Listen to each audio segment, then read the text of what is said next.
sell your cleverness and purchase bewilderment. Be in a state of bewilderment. That's what I mean by being spiritual. One of the ways to test whether you're on the path that I'm speaking about, the path of being into a spiritual being, having a human experience rather than the other way around, is to detect in yourself how much of my energy and my time do I spend being in a state of cheerfulness. How cheerful am I? Or how morose am I? How down am I? How, when I'm coming home to my family and to those that I love, how am I anticipating what it's going to be like when I go into the house? Am I down more? Am I unhappy more? Am I looking at the pessimistic side of life? Am I always feeling that something might be wrong? Am I putting my attention on what I don't want? Because if your thoughts are on what you don't want, and what you think about is what expands, what you don't want is what you'll continue to see showing up in your life. You'll keep purchasing it. Another element of what we call spiritual in these three words in this program is the sense or the extent to which you feel connected to other people. You see, the ego is the part of us that believes that we're separate from each other. I'm separate from you, you're separate from me. You have a different body than I do. I'm separate from what I would like to attract into my life, and I am separate from God. When you move into a spiritual approach to life, you begin to see yourself as connected to everyone and everything. And competition is replaced by something called cooperation. And when you see another human being in pain or struggling, you know that a part of you is in pain and struggling. And you begin to reach out rather than looking within and saying, how does this affect just me? It's almost as if you have to make a shift. And there's a wonderful story, and I'd like to share this story with you. It's a story, this is a story that took place at the Special Olympics in Seattle. And it's a true story. And when I read it, it really grabbed me. And I thought, when I do this program, I would like to share this with the rest of the world. A few years ago, at the Seattle Special Olympics, 9 contestants, all physically or mentally disabled, assembled at the starting line for the 100-yard dash. At the gun, they all started out, not exactly in a dash, but with a relish to run the race, to finish, and to win. All that is except one little boy who stumbled on the asphalt and tumbled over a couple of times, and he began to cry. The other 8 heard the little boy crying. They slowed down and looked back. Then they all turned around and went back, and every single one of them. And one little girl with Down syndrome bent down and kissed him and said, "This will make it better." Then all 9 linked arms and walked together to the finish line. Everyone in the stadium stood, and the cheering went on for several minutes. Isn't that a beautiful story? It's the kind of thing that I refer to when I use this word spiritual. A sense of an awareness that it isn't about being better than somebody else. I think true nobility is not about being better than anyone else. It's about being better than you used to be. And I know this about myself, that if any one of you watching this show, or any of you here in this audience were giving this talk, I could be sitting in that audience, and I would have just as much to learn from what you had to say to me as you have to learn from what I may be saying to you. The thing that I know for certain today is that I'm just better than I used to be. As a man, as a father, as a writer, as a speaker, I know that I'm better than I used to be. And I try to make that something that I do each and every day. Just a little bit better than I used to be. To me, that's what I mean when I use the concept of spirituality. Second verse of the Tao Te Ching. Quote, "Under heaven all can see beauty as beauty only because there is ugliness. All can know good as good only because there is evil. Being and non-being produce each other. The difficult is born in the easy. Long is defined by short, the high by the low. Before and after go along with each other. So the sage lives openly with apparent duality and paradoxical unity. The sage can act without effort and teach without words, nurturing things without possessing them. He works, but not for rewards. He competes, but not for results. When the work is done, it is forgotten. That is why it lasts forever." Unquote. Living the paradoxical unity. Has it ever occurred to you that beauty depends on something being identified as ugly? Therefore, the idea of beauty produces the idea of ugliness, and vice versa. Just think of how many concepts in this duality belief system depend on opposites. A person isn't tall unless there's a belief system that includes short. Our idea of life couldn't exist without that of death.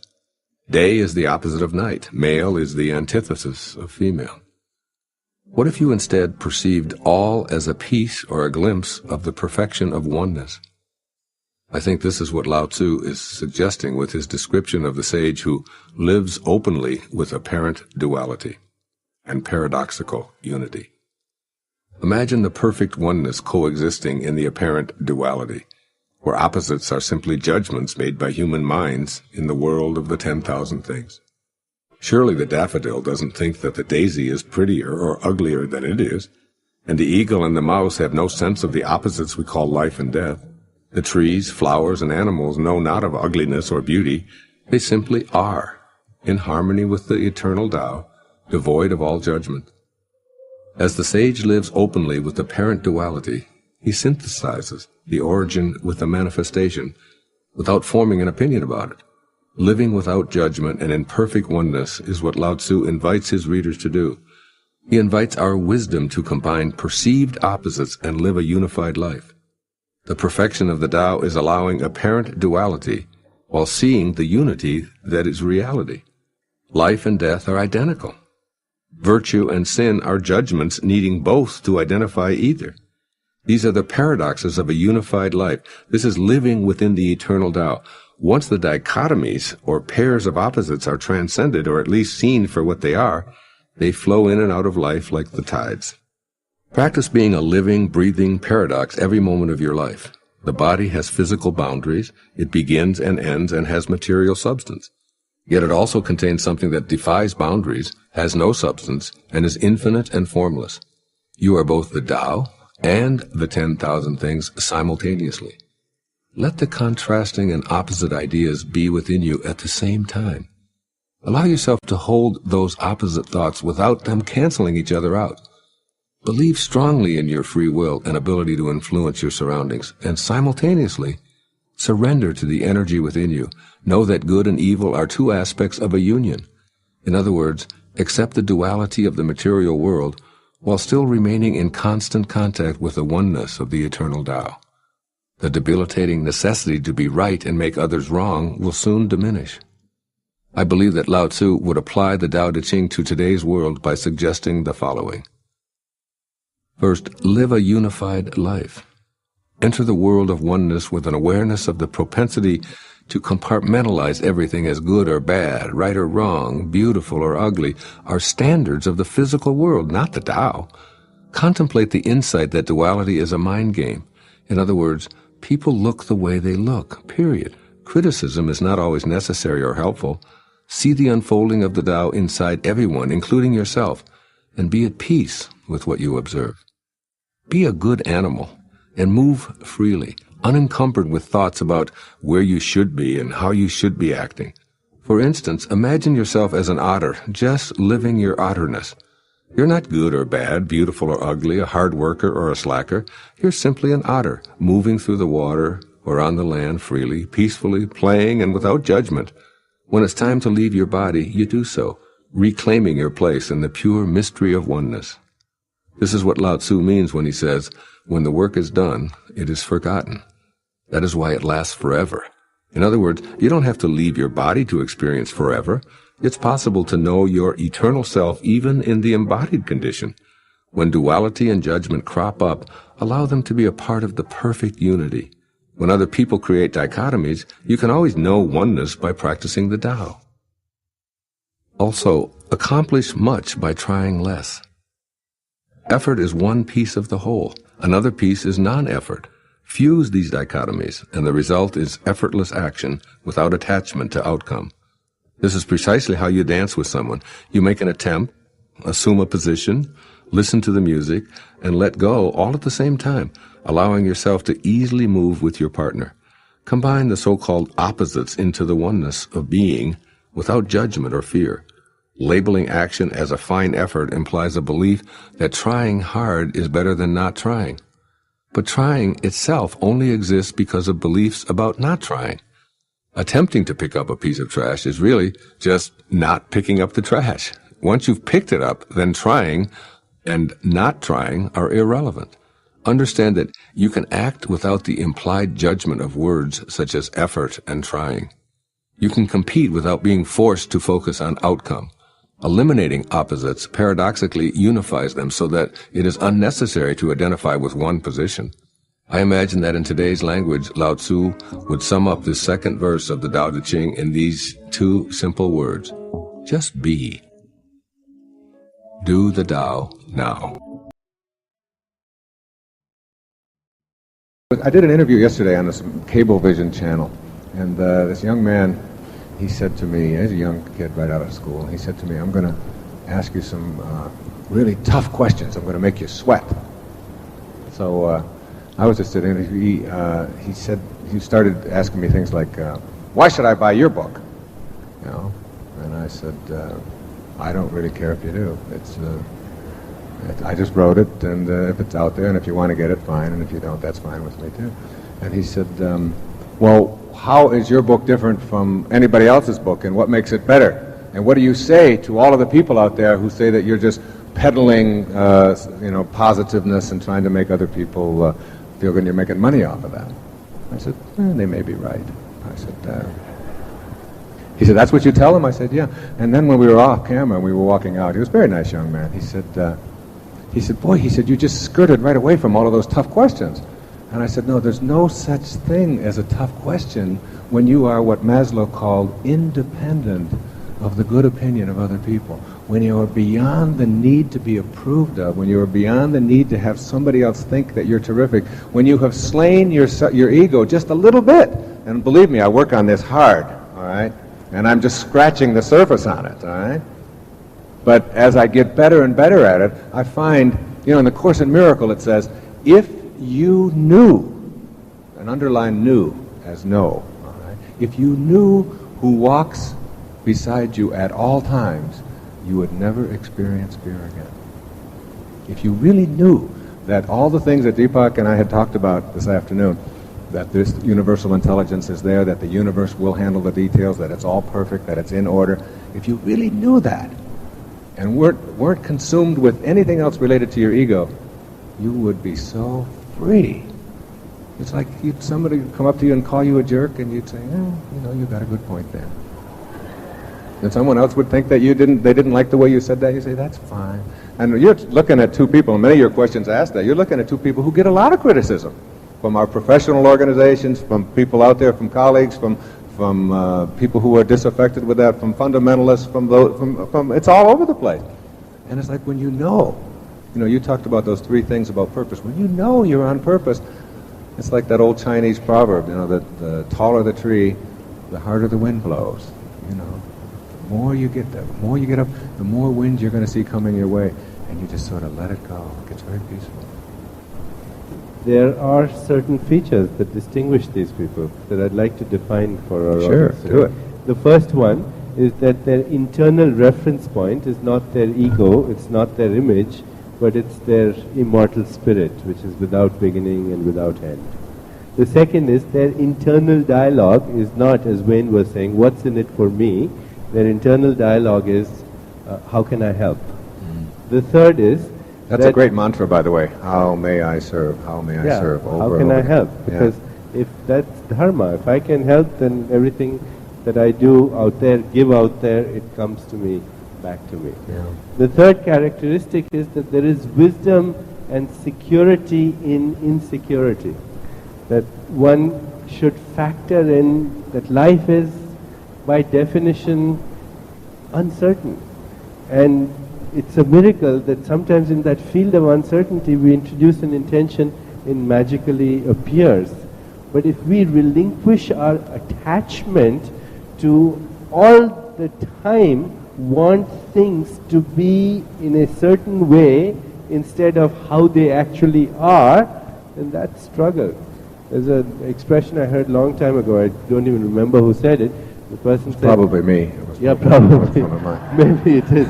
When things don't seem to go my way, I let go of my idea of how they should be, trusting that I do not know the picture, the total picture. Because if I knew it, I'd know it's okay. So that is the wisdom of insecurity, the wisdom of uncertainty. And then, of course, the behavior of people who experience timelessness, it's spontaneous, never in anticipation of a response, never for approval, never the need to control. External goals go away, internal goals become much more important. Material goals are important, but they should not dominate our internal goals, which are the need to love, the need to be loved, the need to acquire wisdom, the need to discover our spiritual identity.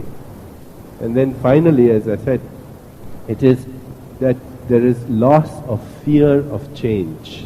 Because all fear that exists is the fear of mortality in disguise, is the fear of change.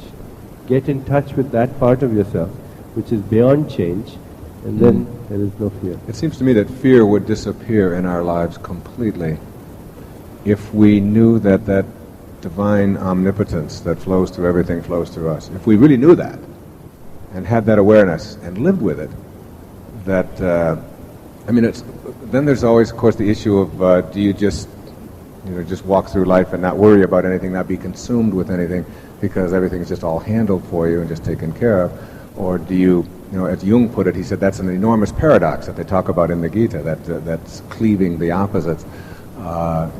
He put it this way, he said, all of you, at the same moment that you are protagonists in your own life, making choices, at the same instant, you are also spear carriers, or the extras, in a much larger drama. In fact, he said, and he studied this for a lifetime, he said, you are doomed to make choices. So you've got to live with both of those opposites, and when you sort of cleave that opposite, you get very peaceful and you get purposeful, and it doesn't mean that you're resigned and say, oh, there's starvation in the world, so I won't be concerned about it. What you do is you don't get attached to it, and you don't tell yourself that it shouldn't be happening, and you say, yes, indeed, it must be a part of the divine plan, but so at the same instant is my desire to end it. So both of those are existing. So that's what you go with, your desire to end it. And you don't become one more part of the problem where you're just judging it.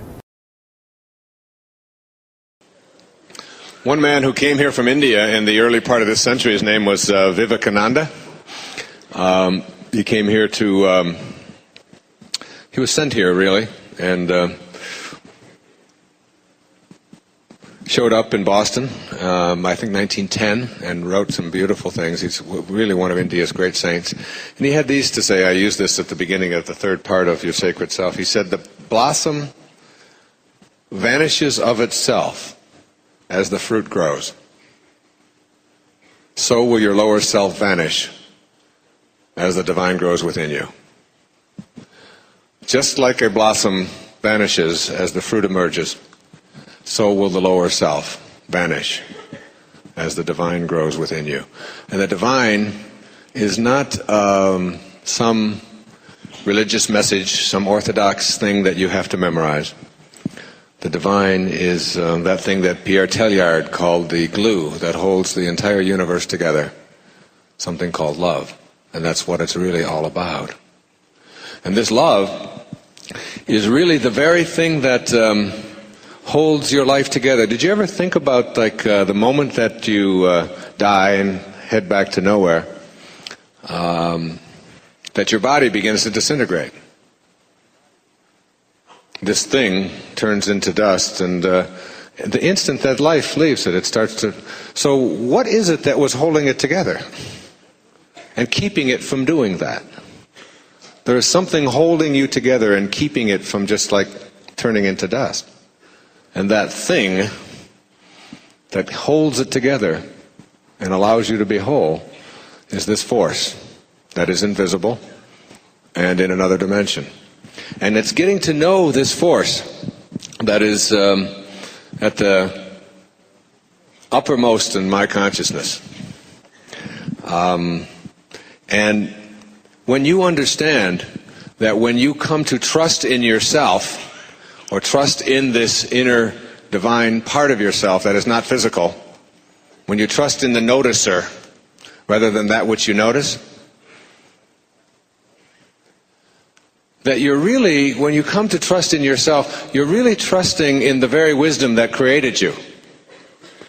You become one with the universal wisdom that is your creator, that brought you from the picnic to the room and leaving the room.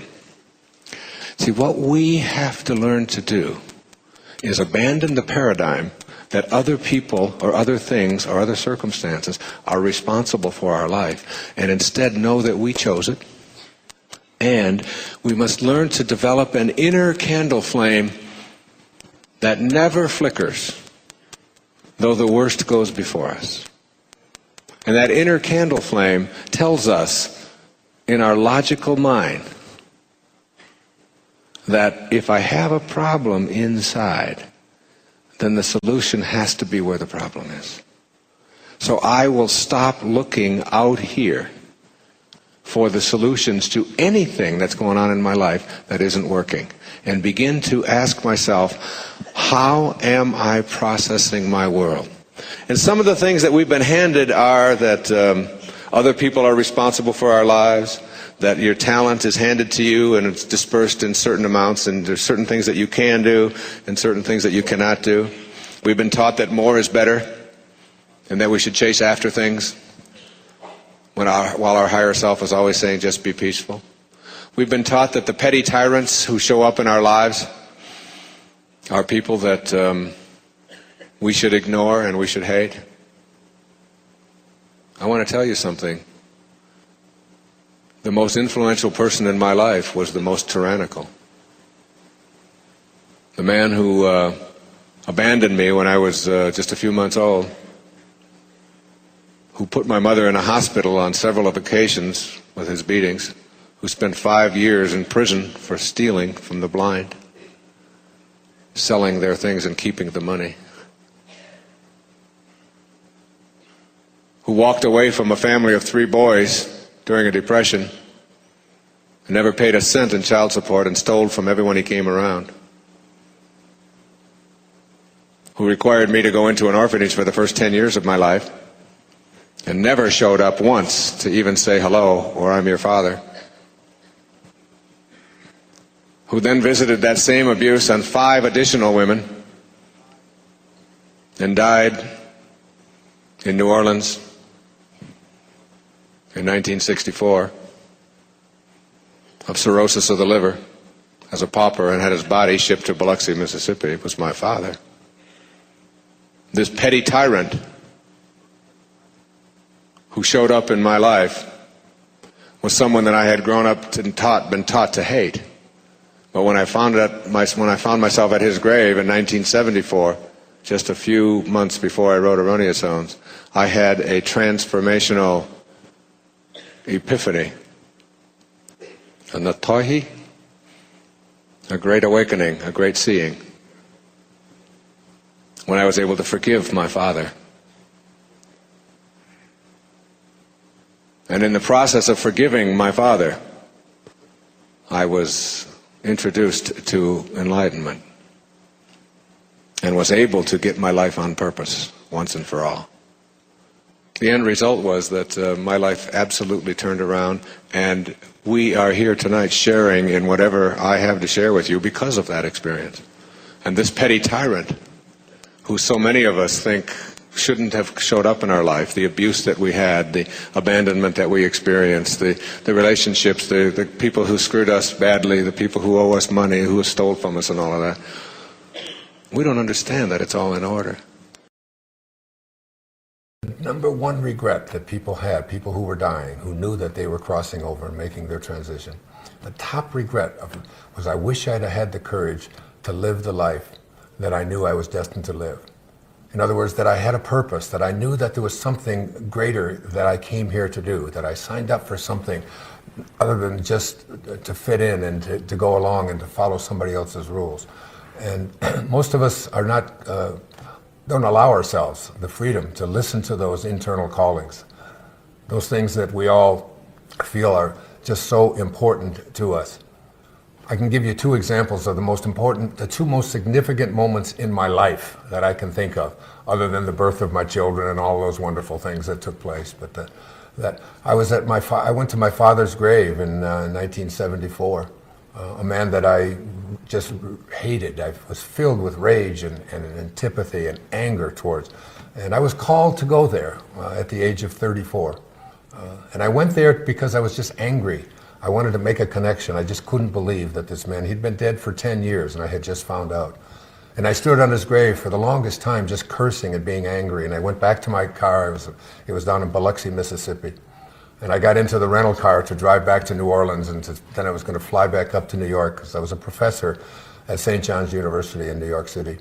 I had been thinking about wanting to write and all of that, but nothing was going right for me at that time. I was out of shape, things weren't working well, I was drinking, I had been doing drugs, I was in a bad relationship. My whole life was just not on the kind of path that it is on today. And I got back in the car to go, and I felt I'd finally done that, and I had a calling. I was called back by some invisible intelligence, some burning desire, something that we call light, something that we call the impersonal part of us that is always directing us, and it's always directing you as well. You're listening to it sometimes. Most of the time we ignore it in the name of fitting in or doing what I don't have time, or I'm too old, or I'm too fat, or I'm too skinny, or I'm too white, or I'm too black, or I'm too poor, and endless we go with all of the reasons why we can't fulfill a destiny that we know is ours, that we signed up for, that we're here for in this infinite universe, that who we are is not this physical body that we're in that is here for a moment and gone. Who we are is this infinite intelligence, and we forget that. The same intelligence that created this infinite universe that never ends is you. You manifested in this infinite, divine, organizing intelligence. You're a part of all of it. And I got a calling, and the calling for somehow said, go back. You're not complete. That's not why you were sent here. That's not why I wanted you to go to your father's grave. I went back. Something came over me at the age of 34. I have no idea what it was. I do know now that it was light, it was God, it was that divine intelligence, whatever you call it. What I said at that gravesite, from this moment on, as I send you love, I send you kindness. Who am I to judge you? Who am I to condemn you? Who am I to be critical of you? I don't even know what you were living through and why you had to do what you did. I send you love from now on. I'd never had another bad dream about him. I was never angry about him. But the most intriguing thing happened is that my life made an entire shift. A shift that all of us can make at any moment. We never know. These callings are so strong, and yet they're always there. After I left Biloxi, that I flew up to New York, flew down to Fort Lauderdale. I had 2 weeks. I checked into a motel on A1A, the Spindrift Motel, and I wrote for 14 days. And I wrote a book called Your Erroneous Selves, which became one of the largest selling books in history. And it propelled my life in a whole new way. I stopped drinking. I started getting exercising more. My relationships all changed. The divine person that I was to meet showed up. My children showed up. Everything changed and shifted because I was willing to listen to that inner voice, that light that said, go back.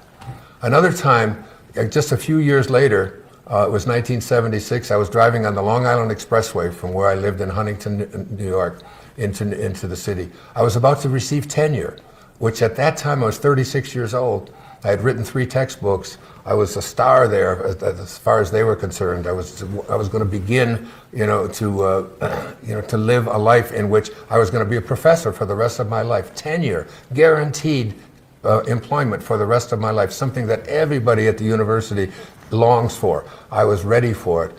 And I pulled off the Long Island Expressway as I was contemplating that.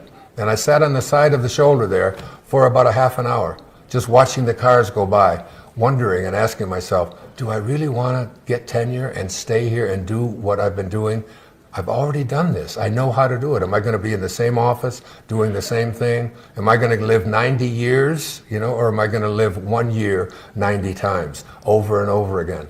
And I decided that I just couldn't do it. And I just felt, this amazing moment came over of freedom. It was like it just was lifted off to me. And I got back on the freeway, got off at the exit at Grand Central and Utopia Parkway, parked my car right outside Marillac Hall, went up to the second floor, went into the dean's office, Dean Sarah Fassenmeyer, and I told her, I've written this book, and it's now just been published. It's called Your Erroneous Zones, that I wrote also as a result of another calling. And I said, I've got to take it out to the world. I've got to talk about it. I appreciate the fact that I could work here for the rest of my life, but it's just not something that I can do. These kinds of callings, we all have these. We know that we have a purpose. You already know that you have a purpose. You know, you're listening to that all the time. It's there. The idea that you can't do it or that you shouldn't do it or that you... My whole life has been impacted by listening and being willing to understand that. And there's a quote that I talk about at the seminar that'll be a part of this course, and it goes like this. It's from William Blake. He said, if the doors of perception were cleansed, everything would appear to man as it is, infinite. For man has closed himself up till he sees all things through narrow chinks of his cavern, by William Blake. There are things that are known, and there are things that are unknown, and in between are the doors. And even Jesus said, I am the door. That is, the internal I amness within God is the door that you can open and discover so many new things. Fourth verse of the Tao Te Ching. Quote, the Tao is empty but inexhaustible, bottomless, the ancestor of it all. Within it, the sharp edges become smooth, the twisted knots loosen, the sun is softened by a cloud, the dust settles into place. It is hidden, but always present. I do not know who gave birth to it. It seems to be the common ancestor of all, the father of things. End quote. Living infinitely. The Tao is the source of all life, yet it is empty and limitless and cannot be constrained, quantified, or measured. This life-giving energy of creation provides a profound source of joy that's accessible at all times. If you live from an infinite perspective, you'll relinquish the idea that your own identity is the physical body in which you progress from birth to death. In your totality, you're an infinite being disguised as a person existing in the world of sharp edges and twisted knots, as this verse refers to. Coalescing within and around you at all times is the invisible, life-giving force of the Tao. It is inexhaustible, it is bottomless, it cannot be depleted. This fourth verse of the Tao invites you to consider rearranging your thoughts about who you are. It seems to be saying that cultivating an awareness of the infinite aspect of yourself is the way to tap into the limitless source of creative energy that flows through you. For example, you may want to help some less fortunate people improve their day-to-day existence, but you don't believe that you have the time or the energy to do so because of who you are and what you're presently doing. As you relax your hold on the idea of yourself as the job you do or the life you're living, and seek to acquaint yourself with the limitless creative energy that's a part of you, the time and energy you require will appear. Imagine yourself helping others, guided by the infinite aspect of yourself, will generate behavior and actions that complement your vision through the common ancestor of the Tao. Ultimately, you'll cultivate an absolute knowing that whatever assistance you need is right here and right now, in front of, in back of, above, and below you. It is empty, yet very much present. It is, as Lao Tzu reminds you, inexhaustible, bottomless, the ancestor of it all. Awareness of the omnipresence of the Tao means that thoughts of shortages or lacks aren't prevalent. Beliefs such as, there's no way this will happen, it's not my destiny, or with my luck things could never work out, cease to be entertained. Instead, you begin to expect that what you imagine for yourself is not only on its way, it's already here.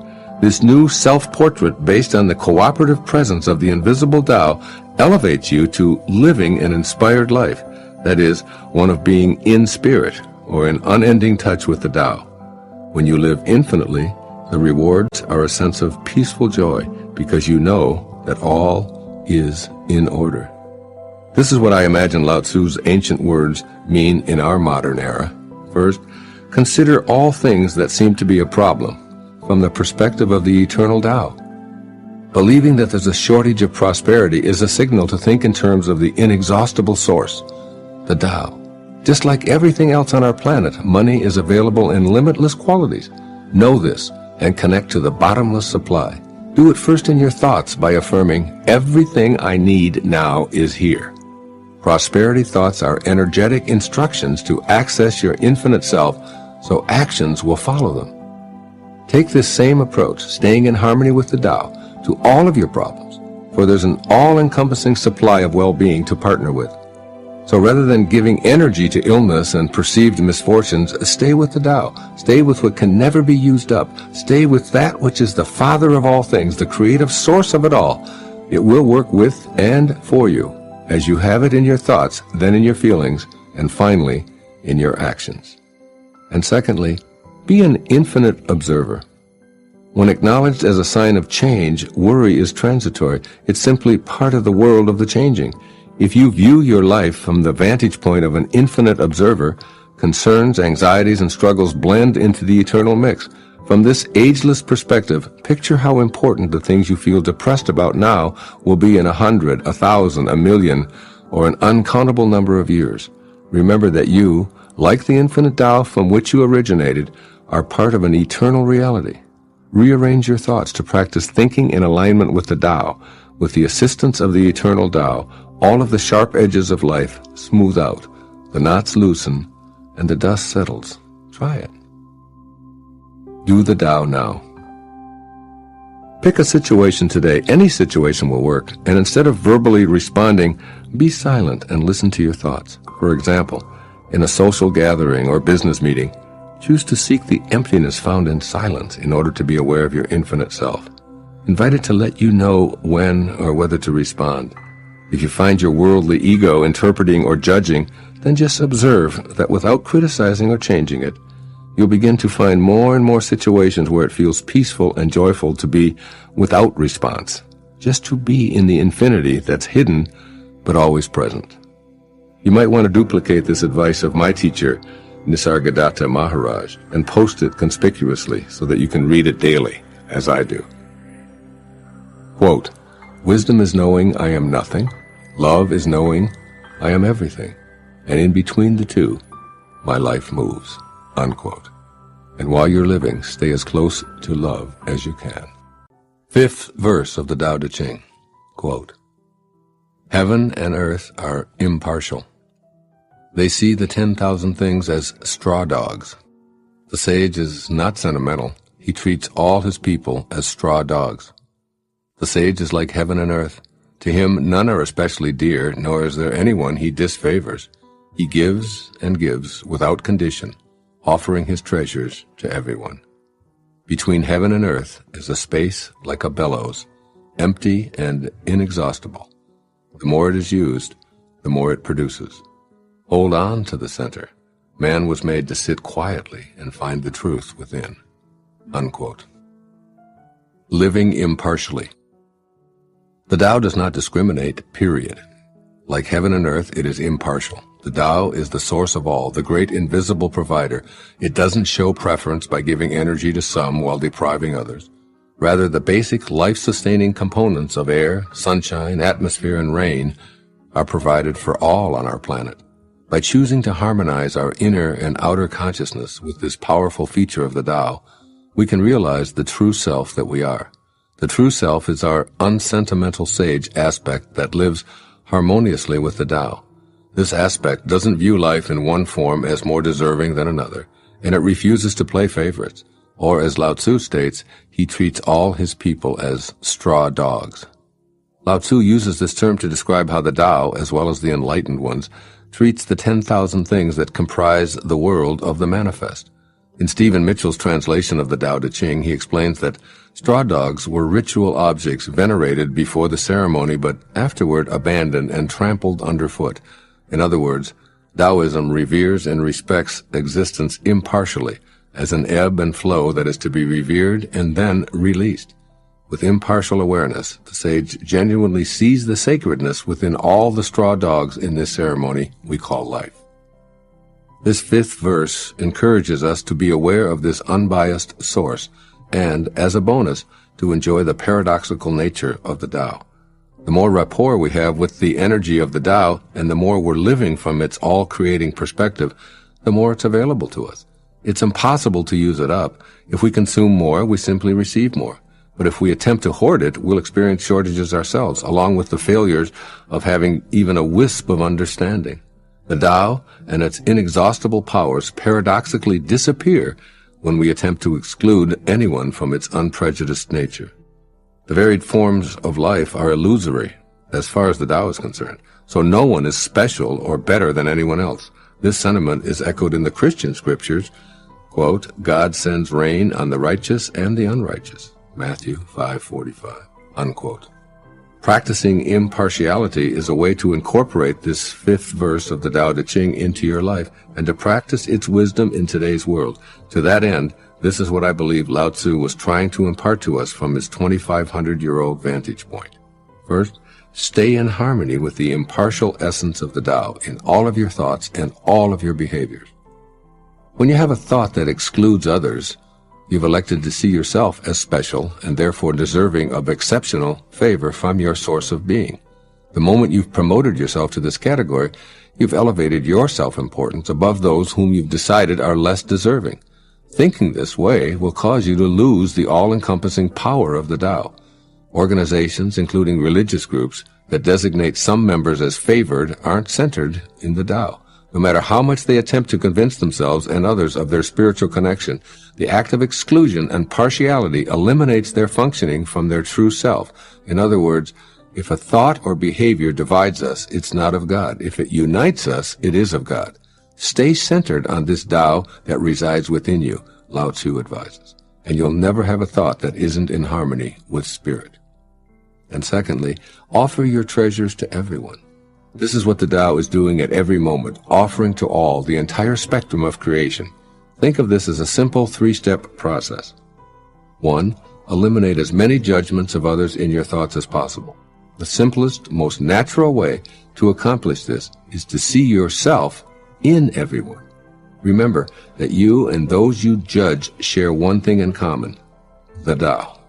So rather than viewing appearances, which are really nothing more than straw dogs, see the unfolding of the Tao in those you encounter, and your criticisms and labels will dissolve.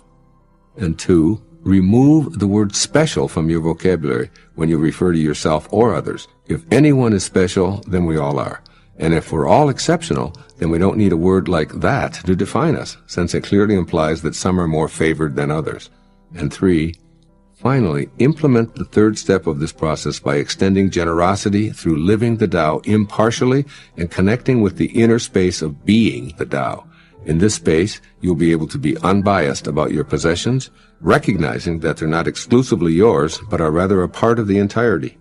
By unconditionally sharing and giving, you'll thrill at the experience of living the Tao and being unprejudiced. The Tao is your truth. It resides within you. Quietly be in the peace and joy of connecting with the inexhaustible Tao. Do the Tao now. As I readied myself to make the shift from an exclusively spiritual being into the world of particles in 1939, I had the following conversation with the creative intelligence I'll call God. God, what would you like to accomplish on this journey you're about to undertake? Me. I'd like to teach self-reliance, compassion, and forgiveness. God, are you certain that this is what you wish to dedicate this entire lifetime to? Me, yes, I can see the need even more clearly now. God, well then I think we'd better put your little ass into a series of foster homes and have you stay there for a decade or so, where you'll learn to experience relying upon yourself, and we'll remove your parents so that you won't be dissuaded from your mission. Me, I'll accept that, but what about my parents? Who will best facilitate my life's purpose? God, You can select Melvin Lyle Dyer as your father, a prisoner, an alcoholic, and a thief. He'll abandon you as a baby and never show up in your life. You'll first practice hating him and seeking revenge, but you'll ultimately forgive him long after he's left his body. This act of forgiveness will be the single most important event of your life. It will put you on the path that you're signing up for. Me. And my mother? What about her? Take Hazel Dyer, Lyle's wife. Her compassion for all of her children will give you an example to follow. She'll steadfastly work herself to the bone to reunite you and your brothers after 10 years or so of her own suffering. Me. Isn't it an awful, cruel fate for my father? God. Not at all. He signed up for this 25 years ago. He dedicated this entire lifetime to teach one of his children the lesson of forgiveness. A noble gesture, wouldn't you say? And your mother is here to show you how true compassion shows up every day. Now get down there and participate in becoming a particle. In the introduction of my book, You'll See It When You Believe It, I wrote about finding my father and visiting his grave in the early 1970s. The facts that led me there defy the laws of logic, and visiting it was the final hurdle I needed to overcome before initiating my writing and speaking career, or the mission I'd signed up for back in 1939. I've also visited the Holocaust sites of Europe and read and reread the history of events that contributed to the hatred that created war. In the 1960s, I worked to bring peace to the events surrounding the horrible Vietnam War, and today my attention is often focused on finding an alternative to the violence and hatred in Africa, the Middle East, and particularly Iraq. My calling is deep within me and has a hold on me. I don't know what I'm going to do next, but I'm probably being guided by what Spirit and I decided at the inception of this journey. One thing I know for certain is that I'm inspired. I've described my personal insight about my calling to encourage all of you to examine your own life, including all of its travails and success, as a necessary experience in order to fulfill your mission. Looking at life from this perspective nurtures the deep yearning within that will beckon you back to Spirit. As you can see from my own example, it can be a great help to look at your entire life as the unfolding of a plan that you participated in before you even arrived here. By doing so, you shift from blaming others and circumstances to being responsible and feeling your purpose. Whatever shows up in your life then becomes a part of the perfection of this plan. When everything you experience seems unwelcome, for instance, you can search for what you gain from the apparent obstacles. If we can remember that we're responsible for what we're attracting, we can then eliminate the negative energy we wallow in. If what we desire is to be inspired and feel joy, but the opposite keeps showing up, rather than cursing fate, we can view ourselves as simply being out of creative vibrational alignment. We can shift our vibrations in the form of thoughts to those that are more harmonious with our desires, and we can then begin to take the small steps necessary for our inspiration to be sensed. Source energy will cooperate with us when we seek it energetically. Moreover, we can begin to reassess our lives for misaligned attractions and imagined bad luck. When we feel peaceful within ourselves, we begin to attract more of the peace we desire because we're functioning from a spiritual place of peace. When we engage Spirit, we regain the power of our ultimate source. Regardless of what goes on in the world of form, inside of ourselves, we'd still be living in Spirit. For example, a beggar on a street corner may have agreed to come into this world of boundaries to teach and generate the awareness that leads to more compassion in this world, or even to teach a single person, perhaps you, to become more compassionate. In an infinite universe, there's no time restrictions on how many lifetimes we get. With an infinity before us, spending one lifetime teaching compassion doesn't seem so outrageous. When we feel peaceful within, we begin to attract more of the peace we desire because we're functioning from a spiritual place of peace. When we engage Spirit, we regain the power of our ultimate source. An inspirational attitude is less judgmental and more appreciative, with a keen eye for how God or source energy manifests. And remember, source can't be removed from what it creates. Everyone and everything contains God or the source, so be on the lookout for the God force in every living thing. Explore how this force has delivered to us many blessings in disguise. We came from a world of pure spirit and allowed that source to take over without any interference or questioning on our part. As long as we were in spirit, our source materialized in a multitude of ways to handle everything for us. Then, almost immediately after our birth into form, we initiated a program to deny spirit and emphasize the ego.